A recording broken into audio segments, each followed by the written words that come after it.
Welcome to Village Church. My name is Zach. I'm the online pastor here at Village. And if it is your first time here, a special welcome to you.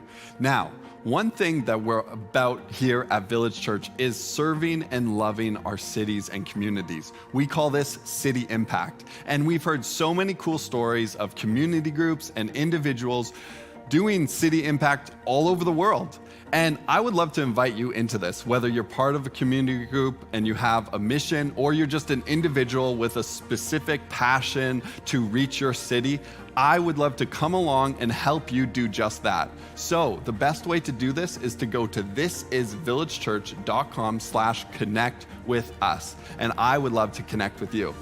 Now, I am so excited to be announcing our new fall series. This is happening September 26th. Now take a look at this. If you look at Leonardo da Vinci's painting, The Last Supper, you'll see a series of bread rolls that run across the center of the painting. A few years ago, a musician found that by drawing the 5 lines of a musical staff across the painting, the bread rolls combined with the apostles' hands lined up to make musical notes. When read from right to left, which was Da Vinci's writing style, the notes combined to make a 40-second composition, literally a song. Even disbelievers have admitted that the composition's perfect harmony is too good to be a coincidence. Da Vinci was an expert musician as well as a painter, so he knew what he was doing. A song, hidden in plain sight. What is the thing we all want more than anything? What's behind almost every choice you make, every moment, 1,000 times a day, every day? What's the thing we all are searching for? It's been called a lot of things across time, but we call it happiness, joy, pleasure. Our own joy is literally the thing that drives all other things. It's our choices, our friendships, our work, our hobbies, our values, virtues, obsessions, sins, what we do with our time, our talent, our treasure. All of it is driven and shaped by this one search. This isn't a new thought, of course. Philosophers and storytellers and scientists and psychologists and sociologists, they've been telling us this for years. The clothes you're wearing right now, that man you married, that meal you just had or are dreaming about cooking up next. Sure, sometimes we just make do and get stuff done, but most often, even in those moments, we try in some way to enjoy those things. Happiness, it drives everything. It's what it means to be human, from the cradle to the grave. None of this is all that debated. Where all this gets interesting is the ways we try to be happy, the ways we try to find the joy that we're all looking for, the answer to where it's all found. The keys to happiness is exactly what we've been trying to answer since we were drawing on walls and tracing the stars. So where is this happiness found? How can I experience it? What is the secret? How do I get it and keep it once I've found it? See, we tend to look everywhere to find it. Money, sex, fame, power, friendship, family, kids, work, accomplishment, adventure, intelligence, reputation, beauty. But what if I told you that that was all wrong? That all these years we've been looking in the wrong places, to the wrong things, not to things that help, but actually end up harming us. What if I told you that the secret was none of that, but that the secret wasn't all that secret at all, that it's been right in front of our noses the whole time, like a painting, thousands of years old, sitting in a gallery for all to see, famous beyond words, with a hidden message hiding in plain sight when we look closer, when we know what to look for, or we stare into it. For those who have eyes to see it, a secret which invites the world. Come closer, look, and truly live. You see, God told us 2,000 years ago the what, the why, and the how of happiness. 9 unbelievable keys to what we've all been looking for our entire lives. We've missed them, but it's time to discover them.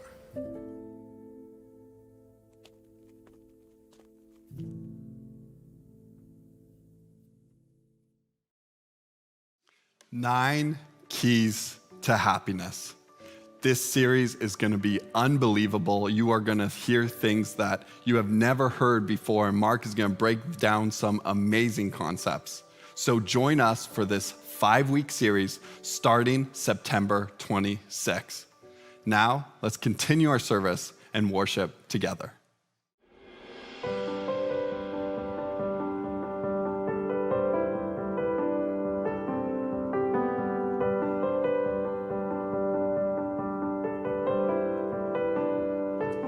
You bring life to the barren places, light to the darkest spaces, God. It's your nature. You bring joy to the broken hearted, hope to the ones who've lost it, God. It's your nature. There is no desert that your streams can run to. There are no ruins that your love won't make new. You tell the wasteland that it will bloom again, 'cause it's your nature. You will restore the years that shame has stolen. You keep the promises that you have spoken.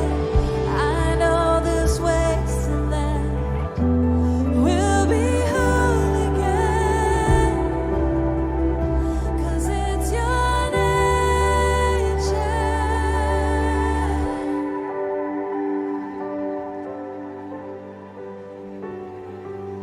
You bring peace to the war inside us. Speak, and all fear is silence, God. It's your nature. You bring joy to the broken hearted, hope to the ones who've lost it, God. It's your nature. There is no desert that your streams can run to. There are no ruins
There is no desert that your streams can run to.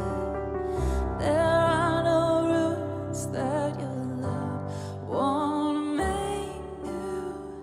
You tell the wasteland that it will bloom again, 'cause it's your nature. You will restore the years that shame has stolen. You keep the promises that you have spoken. I know this wasteland will be whole again, 'cause it's your nature.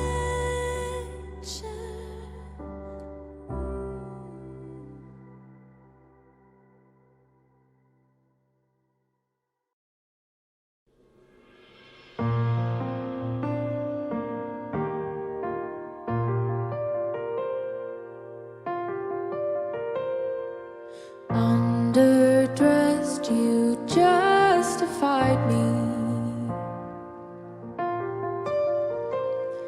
You tear down strongholds just to find me. The beggar's cup was filled with grace. Now I'm seated with a king. Your kindness leads me to repentance. You canceled death, you served my sentence. My inheritance is overflow, 'cause I'm seated with the King. Search me, prune me. I know your words are true. Vindicate me, consecrate me, make me one with you.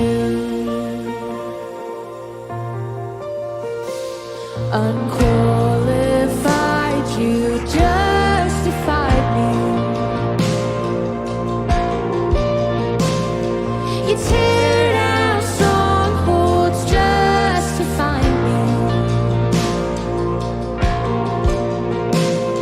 The beggar's cup is filled with grace. Now I'm seated with the King. The darkest deep is petrified.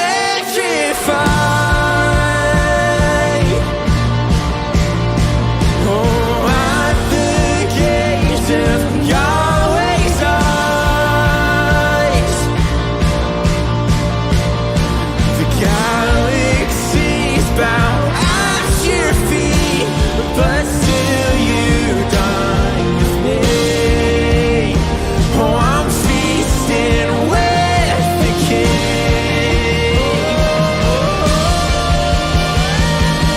Search me, prune me. I know your words are true.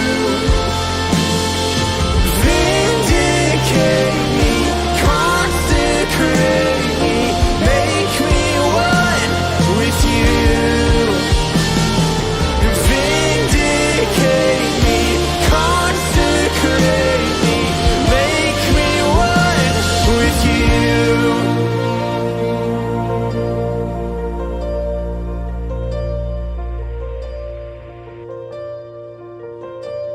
I'm feasting with the King who left his throne for me, enthroned upon my praises and clothed in majesty. He is holy, and I am underdressed.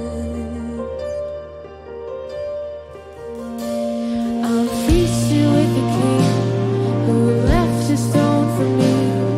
Forgiveness isn't fair, but it's my reality.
Hey guys, Pastor Mark here. So glad you are joining us online or at any of our physical sites, man. We are super pumped that we are going back to in-person gatherings at our Surrey location, our only location right now that isn't gathering in person, on September 26th. So if you're someone who lives in Surrey, maybe you've never even been to an in-person gathering and you've joined us online since COVID. Get pumped, get super excited, get there. If you're someone who attends that site, awesome. September 26th, right in your calendar. We're super jacked. The other thing is this though. We need, at all of our sites, people actually serving in ministry, especially when it comes to kids ministry. Here's the domino effect that we are finding. People are obviously slow to sign up, and I get it, we're in summer, but now, starting now, summer's over, which is kind of sad, and we're back to school, we're back into routine, so that means we need you to get back in routine because there are literally kids and families wanting to come to church, show up to church, and they can't. They literally set their alarms. I was talking to one family, and they get up and they get online to sign their family in, and all the spots are already taken. Now, the reason that happens isn't because of COVID. It's because we can only let a certain amount of kids and families into church because there's a certain amount of people serving, and that is limited, and so we can't let kids in the room. So we need a lot of people signing up to serve at all the sites, all the cinema sites, Langley South, Surrey, all the sites need people saying, okay, I'll step up, I'll serve in kids ministry, even give us 2 months of your time, whatever it is, I'll actually lean in, I'll be an usher, I'll do whatever it is that you can do or have done in the past. We need you now that the fall is here, summer's over, to actually step up, because we're seeing, and here's what happens to the human heart and rhythms in our life. Very natural, but we need to fight it a little bit. Our rhythm is, we've kind of served you, it's called the gravedigger effect, sociologists call it. We've served you as best we can. Like, we use technology, we sat in these rooms, we did all this stuff to make sure that during COVID, you could actually be discipled and grow closer to Jesus. But now here's what's happened. You've got in the pajama rhythm, all right? You're sitting in your PJs, drinking your coffee. You don't have to shower. You don't go and get in your car and serve. So all of that has become now your rhythm. And now you're like, oh, maybe this is something I need to do. Maybe I don't need to serve. Maybe I don't need to be present.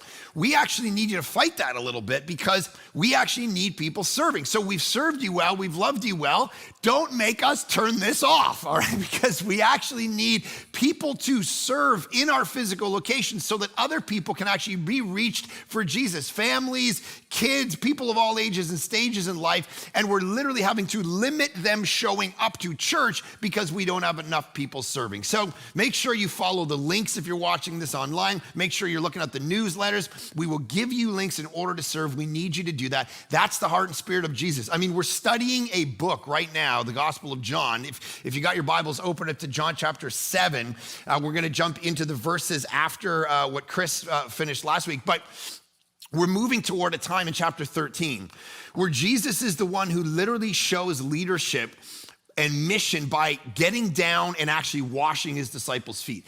That has always been the heart of Village Church. We want to love and serve our city, love and serve one another by actually serving, washing feet, not literally, but showing a posture of we want to actually reach people by serving, not having people just serve us. Okay, Jesus, you serve me and we're good to go. It's like, no, be the Jesus in that story and actually love and serve other people sacrificially. That's the big heart of Village. So we need you to do that starting now. And so we're looking forward to seeing you do that so actually we can continue to grow and reach people. Okay. Oh, John chapter 7, verse 14 is where we're going to start. Chris ended off at 12 and 13 last week. And so here's what it says. Yet for the fear of the Jews, no one spoke openly about him. This is going to be interesting. No one, meaning the crowds and the disciples, as they head to Jerusalem, no one is going to speak about Jesus. I'm going to talk about that in a second.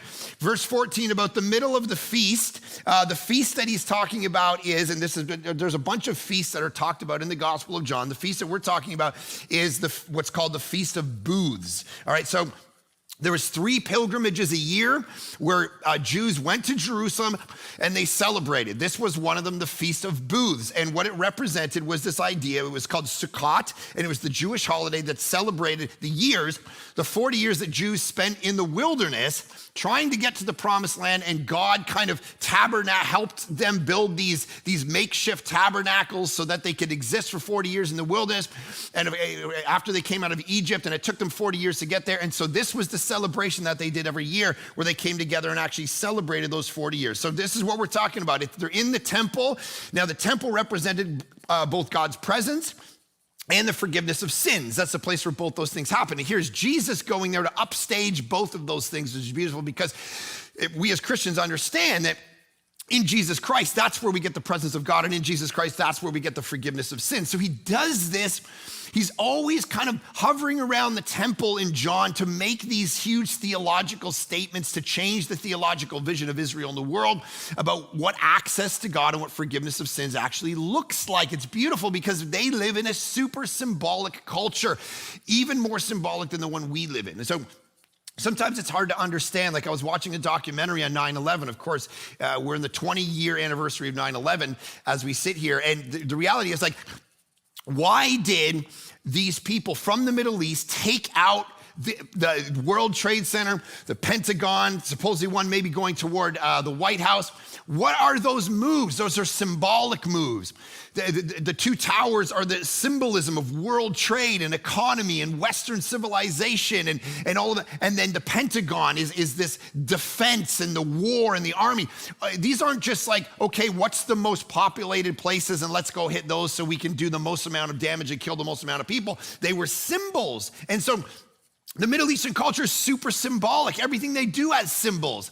We miss that in the Western world. So when Jesus is hovering around these places, he's doing it intentionally. He's trying to make a theological point. So here they are celebrating the Feast of Booths, the Feast of Tabernacles, it's also been called.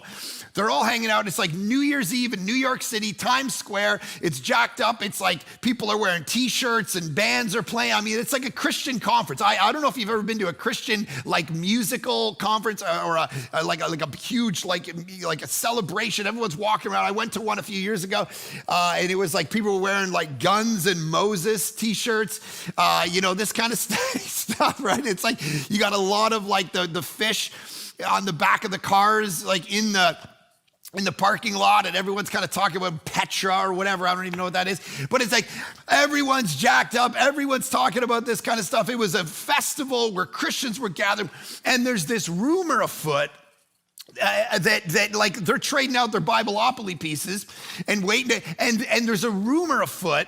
Literally, someone found out I was a Christian when I first got married, and their wedding gift to me was Bibleopoly. So you're literally buying up spaces, like they've got it at one of these conferences for sure, and it's like Boardwalk was Jerusalem, all right? Like this is what we're talking about. So, because they thought that's what I would play. It's like, I'll trade you Corinth for, it's like, no, this is not a thing in my life. So anyway, that's what they're all there for. And there's this rumor, there's this whispering that there's a guy claiming to be the Messiah, and he's doing miracles. So of course he's gonna show up here. He's gonna announce his run for president in Jerusalem. And yet, here's the crazy thing. He goes into no one speaking openly of him up into the temple, and he begins teaching, but he begins doing so super subtly. And then there's this piece of it that's actually like, it's secret. So if you read chapter 7 in verse 4, it says this: "For no one works in secret if he seeks to be known openly. If you do these things, show yourself to the world." That's the disciples' play. No one wants to reveal themselves. Like if you want to really make impact, you got to be public about it. That's their argument. His pushback to them, verse 10, "But after his brothers had gone up to the feast," because he says, "I'm not even going, then he also went up, not publicly, but in private." Here's the crazy thing. Jesus upends all of our expectations. Jesus does the opposite to what we expect him to do in this moment. And he does it in our life every day. We think that, man, here's the way to make me grow as a Christian. God, you want me growing closer with you. You want me walking with you. You want me being sanctified. Here's what I want you to do. Bless me, give me health, give me wealth, make things go well for me. And I'm going to step back and go, man, God is so good, right? That's the agenda that we set out. And of course, he doesn't do it that way so often. There's pain in our life. There's suffering in our life. I was talking to a guy the other day, and it was almost this approach that all of us have to figure out.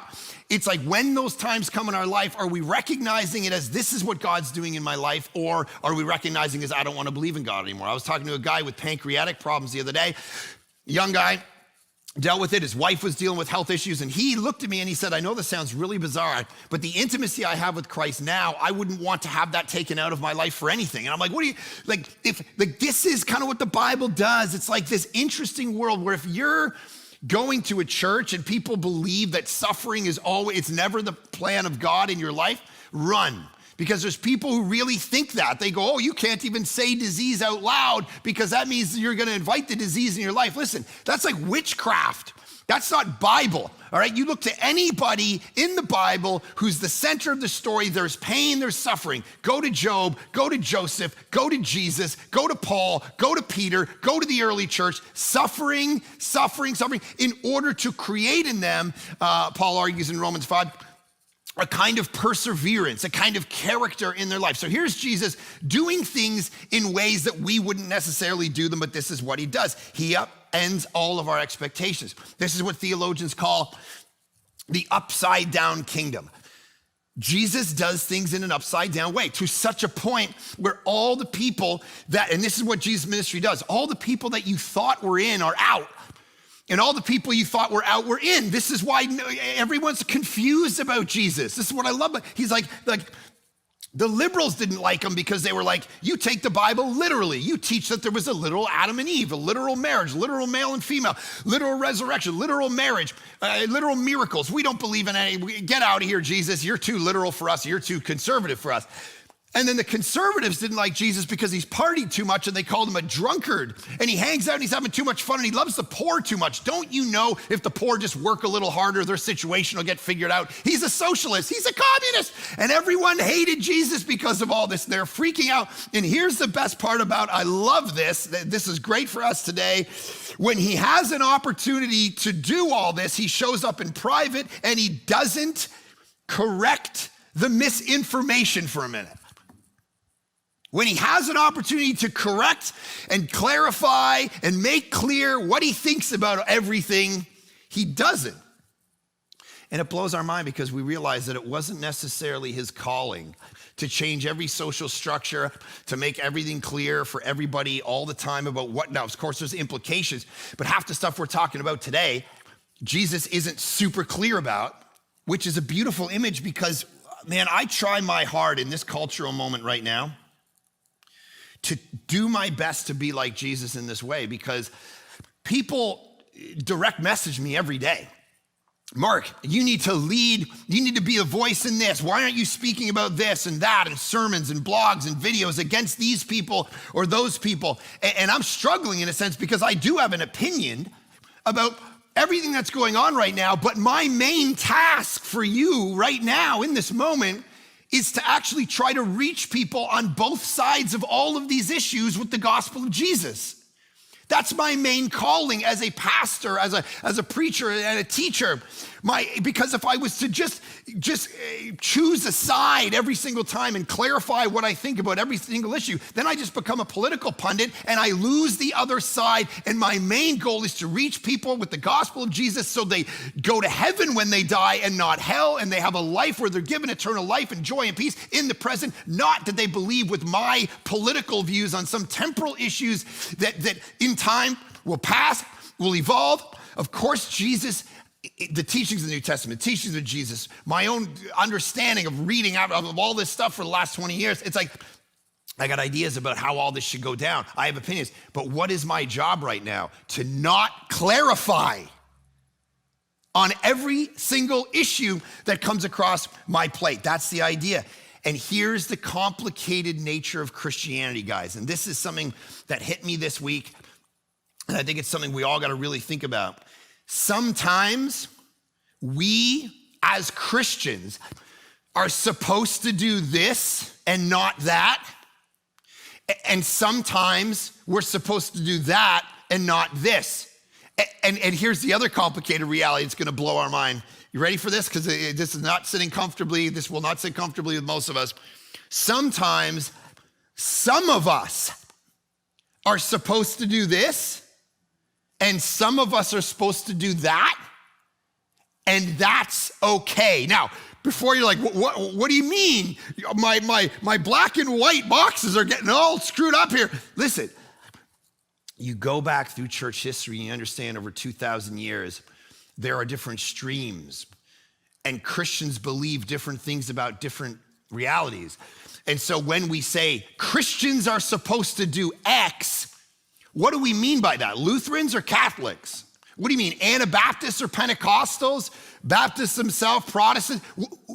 Which Christians are you talking about? And so I was reading this week in John Stackhouse's book, Making the Best of It, which is a great book right now, which strikes up this tension that we all feel in this moment, where how Christianity and culture connect to one another. And he says this: my main point is that in some cases, no single stance says and does all that must be said and done. And therefore, more than one posture might be necessary to cumulatively bear witness to the broad scope of God's word and will in a complex matter. Put a little more strongly, I think it makes sense of a fundamental historical reality. Christians of obvious good sense and good faith have disagreed about lots of things, and it's not clear to me, at least, that one side or another was always just wrong. Think about how humbling that is. Can we live in the nuance that there's not always one monolithic response of Christians to whatever issue is on the table? There's a variety of nuances and ideas in particular moments and particular times. And in order for the world to see a fully rounded church witness, there's not maybe just one political party or one political view that's the way. And if you doubt that, go and talk to Christians of different ages, different stages, different races, different social standings, and ask them what they think about the issues that we get so clamored about. And we have kind of this one view on everything. And then you start to open your dinner table up a bit. And you start to realize different races and social classes and the poor, they deal with all of these things differently. And sort of come in at it as if there's, like my brother-in-law, Indian background, Hindu background, became a follower of Jesus. My brother's wife, my sister-in-law, she's Chinese. So when we sit around, there's all these kids. It looks like the UN, bro. I mean, it's just like, what is our view on X? And it's like, well, what do you mean? I'm coming from a Chinese perspective on this. I'm coming from an Indian Hindu past background on this. Now I'm coming from a Christian view on this. And everyone's coming together. So what's the view? There's nuance here. And there's a kind of humility where Jesus goes privately. You got to underline, circle, double click that reality. Jesus does stuff backwards and upside down and counterintuitive to what we think is going to work. And there's a freedom in it. And so verse 15 then, it says, he's up in he's doing some teaching in the temple. We're not told what he's teaching. The Jews therefore marveled, saying, how is it that this man has learning when he's never studied? Now, of course, it doesn't mean that he'd never read the Bible or never picked up a theology book. What they mean, because every Jew growing up had memorized large swaths of the Old Testament and knew theology, whatever, far more than we tend to do. What they mean is, he hasn't studied, he didn't go to seminary and become a priest or a rabbi or a scholar. He's a regular Joe. The rest of the Gospels, if you take them collectively, they tell us that he followed in his father's footsteps, chose his footsteps, and was a carpenter. So here's Jesus, he's a carpenter. Why is he so smart about theology? Why is he always telling us what God really thinks about salvation, whatever? And this is what we've got to understand. Dallas Willard talks about the idea that Jesus was the smartest man in the world. And you got to realize that what this smartest man, it's easy to say that, of course. If you're a Muslim and you're watching this right now, if you're a Buddhist, if you're a Sikh, if you're an atheist, an agnostic, a Jew, and you're watching this right now, a Jehovah's Witness, a Mormon, you might say Jesus Christ was a smart guy. You might kind of agree with this guy's ever studied. He's got some brilliant ideas. But here's the understanding that if you don't understand that Jesus Christ is actually claiming to be God's son, and you don't buy into that, which of course for some of you, if you're watching this, is a heresy. The idea that Jesus would claim to be God's son is literally a heresy. The fact that he claims to be divine, the fact that he was claimed to be born of a virgin, all of this stuff is heresy in a lot of religious constructs. You have to understand that just saying he's a good teacher, as Lewis said, when you actually start to dig into his teachings, if you don't accept that he's God, then he's not actually a good teacher. That's the irony of all this. He's actually a terrible teacher. And Lewis said, he's like a crazy person who thinks they're a fried egg. It's that level, unless you buy into the fact that he actually is God's son and he's perfect and he's divine. He came to die for the sin of the world. You buy into all that, then he's a good teacher. Outside that, his teachings are actually terrible because he manipulated people and he lied. And so at the end of the day, all of us have to kind of ask that question: do we think Jesus is just this good teacher, or was he actually the Son of God? And that, of course, becomes divisive. And so we as a culture move away from it, and we don't like the exclusive nature of Christianity, where it says Jesus is the only way, that he's God come down the mountain. And so we say, well, all views and all religions are fine. We all like Jesus. He's a good guy, so we move on with our life.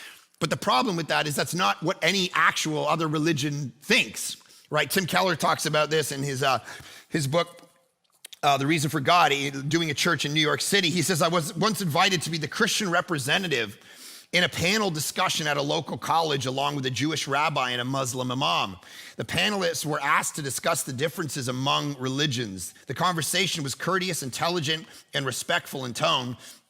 Each speaker affirmed that there were significant, irreconcilable differences between the major faiths. A case in point was the person of Jesus. We all agreed on the statement: if Christians are right about Jesus being God, then Muslims and Jews fail in a serious way to love God as God really is. But if Muslims and Jews are right that Jesus is not God, but rather a teacher or prophet, then Christians fail in a serious way to love God as God really is. The bottom line was we couldn't all be equally right about the nature of God. Several of the students were quite disturbed by this. One student insisted that what mattered was to believe in God and to be a loving person yourself. To insist that one faith has a better grasp of the truth than others was intolerant. Another student looked at us clerics and said in his frustration, we will never come to know peace on earth if religious leaders keep on making such exclusive claims. That's the scandal, is that Jesus is actually making exclusive claims. And the question is not just whether he's a good teacher, but have you looked into what he taught? And do you accept that? Because if you don't accept that, then he actually isn't a good teacher. And so you look at this guy's never studied and he's so learned. All right, but if what he's saying isn't actually true, then he should be forgotten about. He should be rebelled against.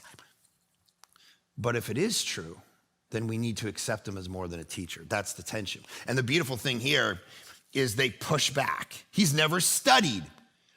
I think we tend to picture Jesus, like when he was living on earth, that he walked around and like was just like maybe a foot off the ground, kind of floating, and he had like this aura around him, and like in a sea of like people who looked all the same, you know, he stood out. You know, maybe everyone's got brown or black eyes in that culture, but he's got blue, you know, he's like, bzzz, you know, he's just like, and he's all jacked. He's like, and his clothes are never dirty.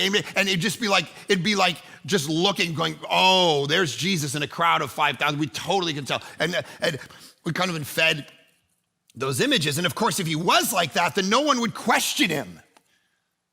They wouldn't go, I don't think he's actually right. In fact, later, it's that he's leading Israel astray, right? You know that. Like when he gets tried, at his trial, one of the things against him is he's leading Israel astray. That's how he's viewed. He's a false prophet, according to Deuteronomy 18. And a false prophet wasn't just told to take down his blog. A false prophet was killed. And so they're pushing back against him. They're pushing back against his ideas. They don't accept him. And here's the great thing for our life. Man, Jesus' life was constantly slogging it uphill. It was never easy.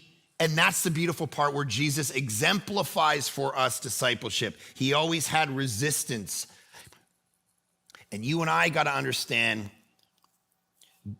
life sucks, right? Life pushes back since Genesis 3, when we fell and God cursed the earth and said, you're not gonna be able, it's gonna be thorns and thistles, man. Work is gonna push back against you. Your boss is gonna push back against you. Your marriage is gonna push back against you. Your health is gonna push back against you. Everything in life just seems to be, it just gets twisted and messed up, and nothing can be perfect, nothing can be set. Money, making more money, being successful, friendship, it's just always pushing and grinding. And here's the question, you either take it like Jesus and go, this is what God is doing in my life to form me into who I need to be. I follow a one who ends up at the very center of the will of God being crucified. Or I give up and I go, I can't handle the pressure. I can't handle the pushback. I can't handle the resistance. I can't handle the difficulty in my life. And I'm gonna shut down and give up. It's what one writer, Jay Neal, calls the help of opposition. He says this, a certain amount of opposition, writing about manhood in his book years ago, is a great help to a man. Kites rise against and not with the wind. Even a headwind is better than none. No man ever worked his passage anywhere in a dead calm in a boat. Let no man wax pale, therefore, because of opposition. It is what he wants and must have to be good for anything. Hardship is the native soil of manhood and self-reliance. He that cannot abide the storm without flinching or quitting strips himself in the sunshine and lies down by the wayside to be overlooked and forgotten, and falls asleep in the stillness that follows. Guys, it's what Gladwell calls the advantage of disadvantage. It's the difficulty that grinds us into the person that God is making us into. And I know almost every person watching this right now, there's some aspect of your life, statistically speaking, that is difficult, that just feels like it's pushing back. It feels like there's opposition. It feels like there's people, who is this guy? Why should we follow him? He's not even learning. People don't understand you, circumstances don't understand you, whatever it is. Man, can I tell you one of the hardest parts of my job is this. Preaching. I know some of you just think I'm making this up as I sit up here, but it's actually the most difficult part of my job. It's the bane of my existence. As much as I love it, it crushes me almost every week.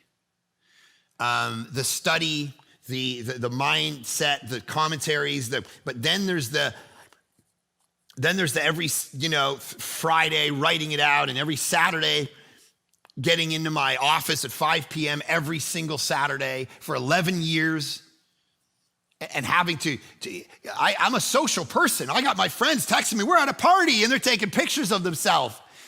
But I gotta grind out and memorize this sermon and think of an illustration for the people that are gonna watch. And I look in, it's kind of like those Home Alone, I look and I see my kids in the windows and they're building memories, and it's all muted, to me, because I'm just looking in the window from afar going, I just wanna snuggle by, and they're all laughing, and I'm sitting outside memorizing sermons for you. And it's a grind, and it's the heart, but then it's the place where I love the scriptures and meet with God every week in a special way, and laugh and cry and try to figure out how to do this. And if these sermons help you at all in your life, it's like who God's making me to be on purpose through the difficulty, through the heaviness. It's the hardest, heaviest. I talk to any preacher. The hardest, heaviest spiritual day, emotional day of their week is Sunday, because you get up and you feel like you're walking through molasses. There's a spiritual, emotional, mental dynamic here.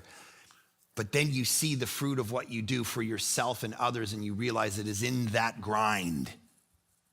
It is in that opposition that you're being made into the person God makes you to be, for the world, for yourself, for your family, whatever. It's true. And so Jesus exemplifies this in such a beautiful way. And so take encouragement from it. He constantly faced resistance. And then it says, so Jesus answered them, my teaching is not mine, but his who sent me. I love this, Because Jesus, they're going, where did he get all this information? He says, verse 17, if anyone's will is to do God's will, he will know whether the teaching is from God or whether I am speaking on my own authority. So this idea that, look, I didn't just come up with this on my own. They're asking, which rabbi is he getting this from? And he's going, I'm not getting this from another rabbi. I'm getting this from God himself, which is why the people always throughout the Gospels go, I can't believe he's teaching as one with authority. It's like he's getting his message from somewhere, and this is what Jesus claims. I'm not getting this from rabbi this and rabbi that. I'm getting it from the Father. The Father has actually told me. It's the one who sent me. He gave me this. This is why if you're new to our church and you wonder why we go through the scriptures every week and then bring it into our life, it's because these are the words of God for the world. This is the Father downloading his will, his ideas, his theology to you. And so as Augustine said, the Bible is the face of God for us now. It's the sure thing now. And that's why as a church, when we come together, we just sit on this and go through it text by text by text, because we want to understand what God thinks, not what we all think, not what I think. We've all had preachers and teachers and leaders fail us. And that's the point. Jesus is going, I'm getting this from God. So I want you to actually test everything I'm saying against the scriptures, not just ideas that I happen to have because I had some bad pizza last night. That's why we build our whole life on the text, and week in and week out. You ever wonder why when I come to Village Church, is it like singing and then a guy gets up and he just verse by verse through the Bible? It's because I want you to think based on this thing, not based on me. And this is why what we're doing at the best of my ability. And this is what Jesus is saying. There's authority. I'm not just working from my brain here. The Father is giving me this, and I love it because so often we're about Jesus as a church, but then you look at the teachings of Jesus and he's about the Father. And let's understand to bring in our Trinitarian theology, Father, Son, Holy Spirit, fully God, eternally one, eternally distinct. Sometimes the Father doesn't get the attention he deserves in our life. It's like worship, prayer, a relationship with the Father. This is constantly what Jesus is on about. I'm just teaching you stuff the Father told me and gave me. It's like my daughter Hayden showing up at youth group or something and saying, hey, my father thinks that the postmodern milieu is based on a post-Foucault, post-Freudian, post-Darwinian, Stanley Fish epistemological understanding that he feels misses and everybody like, what? What are you talking about, Hayden? You'd be like, I don't know, I'm just telling you what my father told me. It's what Jesus is doing. He's saying, I'm not just riffing here. God told me this stuff. And so do you worship the one who sent me? Do you worship the Father? Do you pray to the Father? Do you walk with the Father? Do you love the Father? Do you understand the Father's calling in your life? Again, here's what Jesus does. Now listen to this. This is a crazy verse that's going to mess with us again, but I love it. So look at what he says. He says in verse 17, look at this is crazy. If anyone's will is to do God's will, he will know whether the teaching is from God. Okay, guys, here's what I love about this. It's totally the opposite to most things I preach every week. All right, and here's what I mean by it. This is why I love it.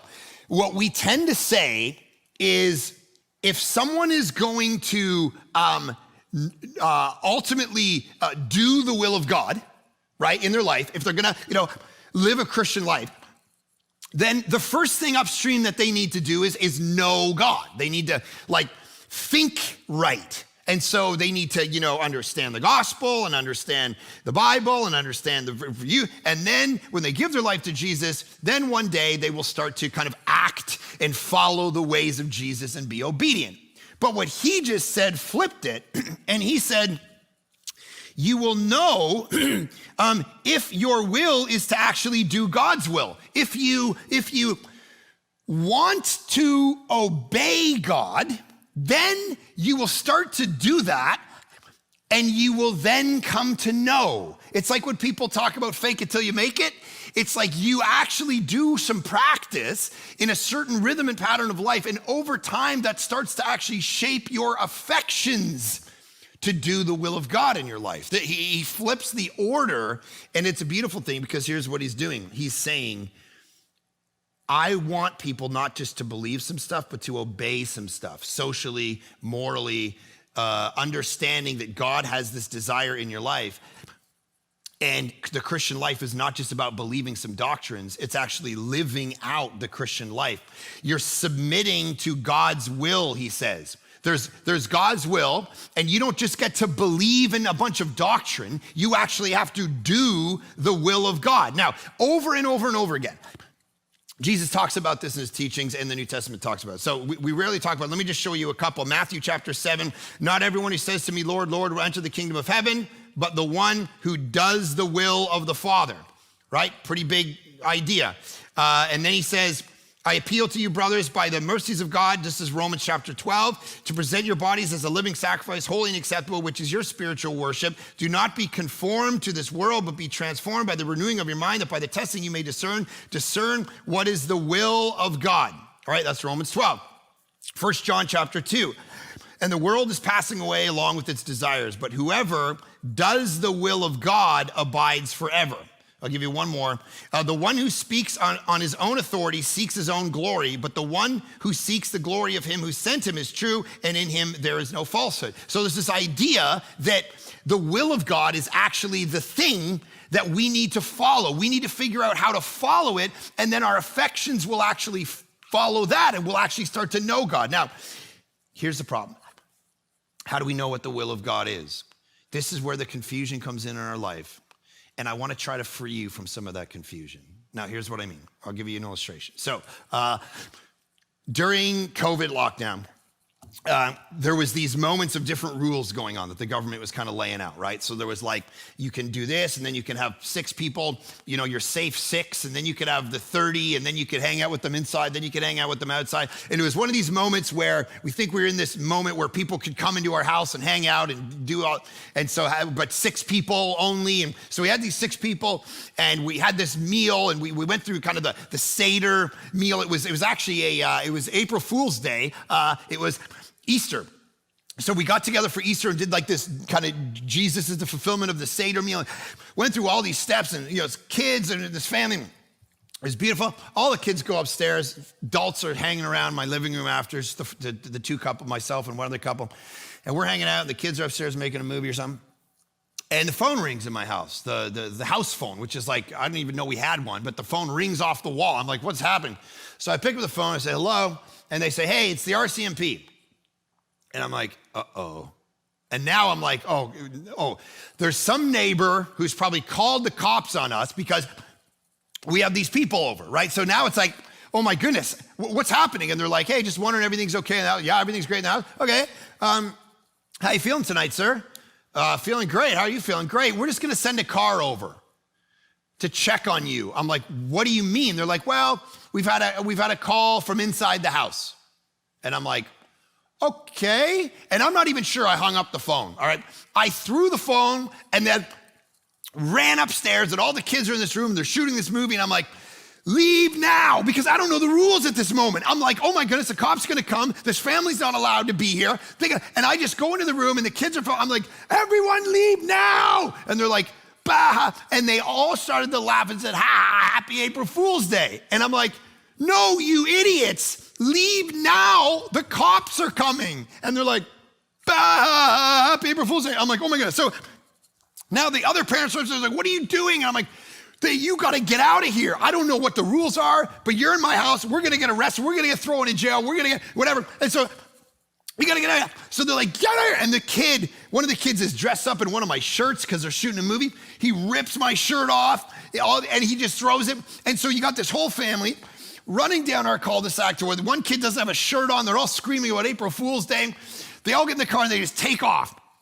And then I'm sitting there like, what? So never has a house been cleaned faster in the history of time. All right, just like literally dishes. The next morning we woke up, there was dishes in our microwave, dishes in our oven. I mean, it was crazy. It was like, and the cop comes to the door. Ding dong, we're like, hey, how's it going? We're all in our PJs now, and it's like just all got like a hot cup of coffee. Oh, hi, I didn't know you were here. And he's like, hey, how's everybody? I'm like, everybody's great. He's like, okay, cool, just wanted to check. He left. And it turned out one of the kids didn't know probably even what 911 actually was. And for the movie, they just picked up one of the phones they didn't think was connected to the wall, dialed 911. And cops were like, oh my goodness, we got to come check the house, make sure this guy's, not doing something bad to his family. But it was in this moment, listen, we didn't know the rules at the moment. They changed so quickly. There's moments where the rules are not super, super clear to you what God wants you to do when you're looking for his will. And so you fumble around a bit in the dark and you do certain things and you're not sure. Can I just give you the freedom? That's exactly how it is. Because he doesn't tell you specific stuff in the Bible. He doesn't tell you the name of the person you're supposed to marry, so stop looking in your alphagettis. He doesn't tell you exactly which city you're supposed to be living. He doesn't tell you exactly what school you're supposed to go to. He doesn't tell you at what age you're supposed to show Shawshank to your daughter when she's 15 and you gotta wait a couple years. These are the questions that aren't in the Bible. These are the things we gotta discern. We gotta figure it out. And so there's 100 of those. How much are you supposed to give to this project? How much are you supposed to do? What are you supposed to do? You don't know because you can look and look and look, and I think it's in Ephesians, and I think it's in the Hebrew. It ain't, bro. Sis, to be inclusive. It ain't. But there is stuff that is clear. And you know you're doing the will of God. Be baptized. Don't cheat on your spouse. Give your money to kingdom stuff. Give thanks in all circumstances. Be generous. Pay your taxes. Pray. Don't be arrogant. Love your enemies. Pray for those who persecute you. Help the poor, love your neighbor, don't be angry, don't be prideful, don't covet, don't be anxious, don't be jealous, don't envy. Listen, guys, you do not need a spiritual feeling in your little heart to do those things. He's clarified them in the scriptures clearly. This is what I'm asking you to do. And it's these people who are not afraid to submit to the Bible and what God has said in it. He's saying it's these people, even though the world passes away, it's these people, 1 John, that actually abide forever. And I know you want to lust and do your thing, and you do because you're like afraid God's promises won't actually come true, that if you resist that, he's going to reward you for it, and you're not sure because it feels good in the moment, so you do it.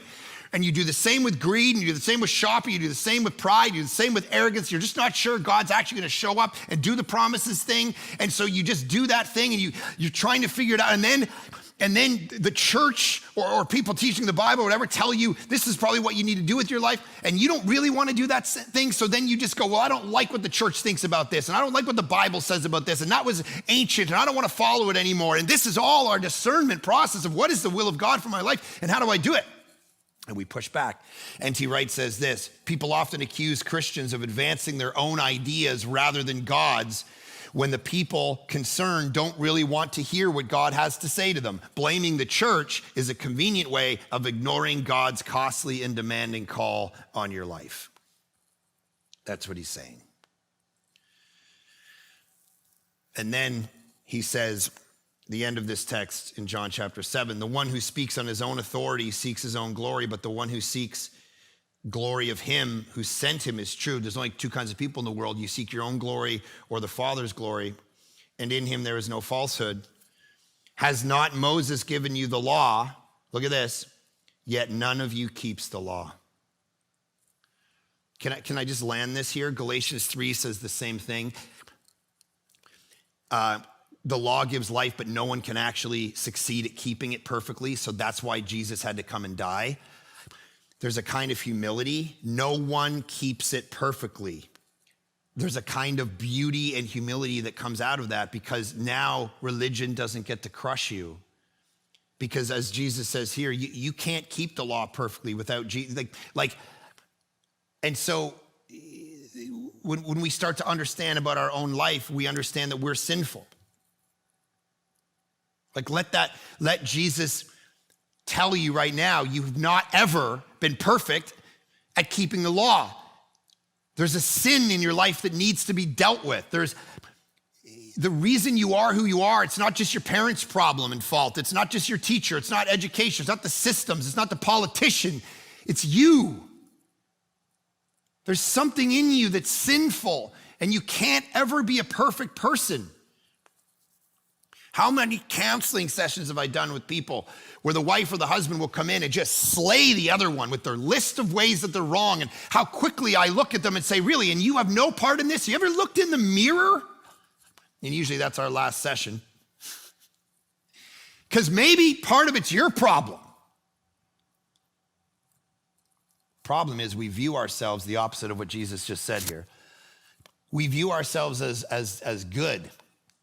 And so we can never get ourselves to a place where we need the grace of Jesus. We always think it's them. It's those people. It's not me. I'm good because I understand my own motives. But then you begin to realize how crazy it is that you program yourself to think that way long enough and you can't even see anymore outside the matrix of your own brain and the lies you tell yourself. Psychologists have a heyday with this stuff because it's fascinating. You look at, yesterday, I was thinking about how scary this is. Pavlov's dog, you know that famous, you ring the bell, you give a dog dinner, and then all you need to do is ring the bell and it starts to salivate. So that's a program. A dog's brain is just like our brain. It programs like a computer over time. So yesterday, I thought about this because my wife had done something with the system. We have this doorbell, and it's like got a little camera in it and stuff. And so she has this app, and so it's for all the Amazon packages that come to our house. So it's like that shut down, so she had to reboot it. And so she's sitting at the front door, and she'll ring the doorbell. And she rings the doorbell, and my dog is sitting there. She's looking at Aaron. She knows who it is. There's no strangers around. But she rings the doorbell, and my dog starts going, rah, rah, rah, rah, rah, starts barking like a crazy person. But she only barks when new people arrive to her. She doesn't bark when Aaron's just standing around. But you ring the doorbell, and her brain says bark because it's programmed like a computer. This is what's scary about all of us. We program into ourselves to not really believe that we're sinful, to not really believe that we're wrong, but it's always those people over there. And so we divide and we start to judge people. And this is what Jesus has a constant problem with, because he says, has not Moses given you the law? And look at how the passage ends.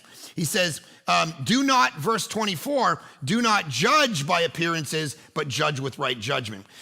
What happens is we think we're so good, we're not sinful, so we judge those people. Yeah, but they're gay, so I'm gonna judge them. Well, I'm gonna judge you because you're anti-gay. Now we got some division. And now we got some pride welling up in us. We know what's what. Well, they cheated on their spouse before. They've never cheated on their spouse before, so I can't listen to them because they're too righteous. They should have been marching in that parade. They should not have been marching in that parade. I heard that they're anti-vax, terrible. I heard that they're pro-vax, terrible. I heard that they wear a mask when who's these masked people? Well, I heard that they don't wear a mask. What a jerk.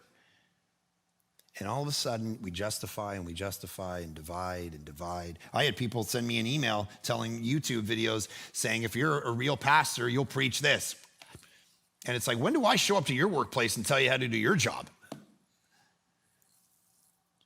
We're all getting so full of pride, aren't we?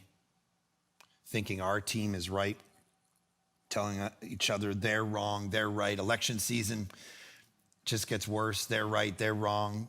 Pride.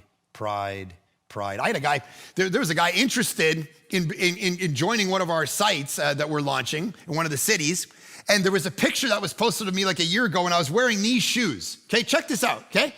He calls up the church, the guy planning the church. He goes, I'm leaving. I mean, we haven't even started the church yet, so I'm leaving the church. It's like people love that phrase. I'm leaving the church because Mark is wearing Gucci shoes, and those shoes, I looked them up, they're $1,000. I can't believe, what is this, preachers and sneakers? Who does this guy think he is? And I'm never coming back to your church. Delete my email, never talk to me again. Buddy, these are Aldos. They cost me $50. They ain't Gucci's. Who do you think you are? Who do we all think we are? judging people with no understanding of what their situation is in their life at their particular time. You don't know what they do for a living. You don't know the situation that they're in. Don't project who you are in your situation on everybody else and judge them on outward appearances. Or else you will divide and divide and divide until your own soul is so withered that you don't understand that you're the one. Every single one of us is the one that's in need of the grace of God in our life. None of us obeys the law perfectly, which is why the great parable in Luke is about the guy standing and saying, thank God I'm not like this sinner. And the sinner just has his head and goes, I need your grace. And the parable is, it's the second one that went away justified. First one's hardest too. This is why Jesus had to come and die on a cross for our sin, guys. This is why he rose again, because our pride will keep us away from understanding our own need. It will mess with our brain. It will program us to tell the lies and create the narrative. And Jesus is going, you all need to be recipients of this grace. So Father, I just pray in this moment, whether we're watching this in one of our sites or watching this online or listening to this podcast, whatever, that we would receive the grace of Jesus. We would be humble enough to understand it's not in us and them. You aren't better than them.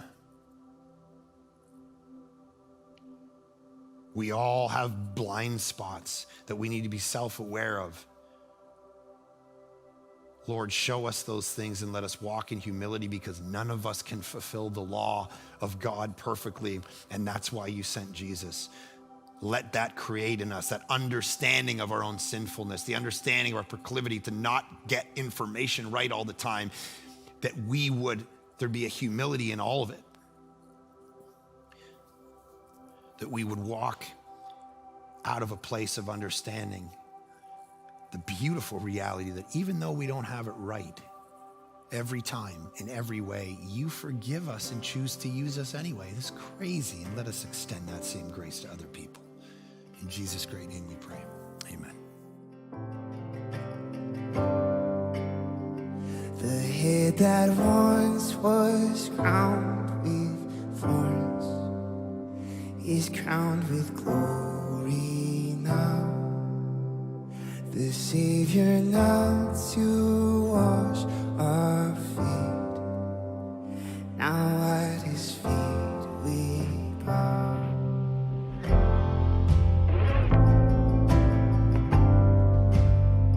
The one who wore our sin and shame, now robed in majesty. The radiance of perfect love now shines for all to see.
Spirit, I will rise from the ashes of defeat. The resurrected King is resurrecting me.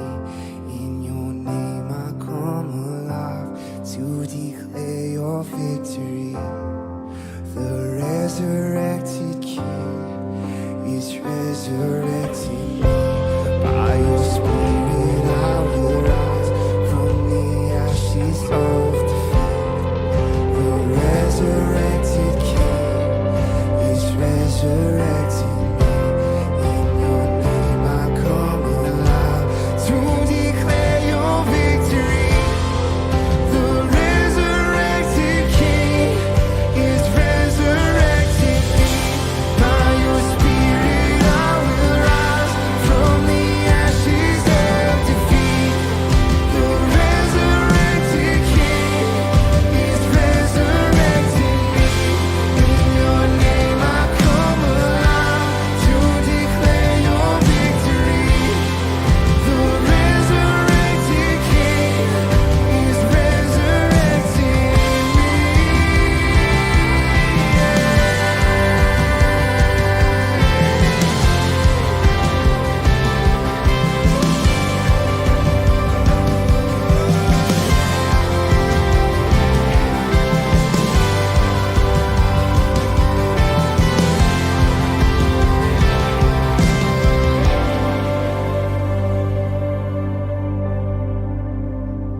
The tomb where soldiers watched in vain was borrowed for 3 days, and his body there would not remain, 'cause our God has robbed the grave.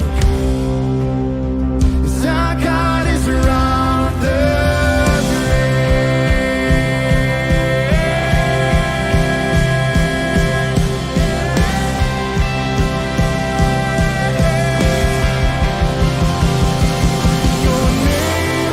Your name is victory. Your praise will rise to Christ our King. Your name is victory. Your praise will rise to Christ our King. By your Spirit I will rise from the ashes of defeat. The resurrected King is resurrecting me. In your name I come alive to declare your victory. The resurrected King is resurrecting me. The resurrected King is resurrecting me.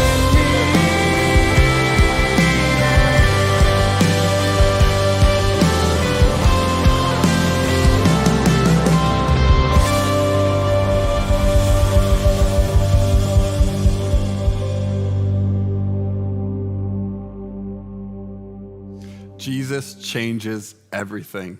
And our hope and prayer is that you would take this moment, what you experienced here right now, into your week, and that you would actually grow closer to Jesus. And I also want to thank you, because none of this would be possible without your partnership. And if you would like to financially partner with us, you can do so by going to thisisvillagechurch.com/give. Thanks so much for joining, and we'll see you next time.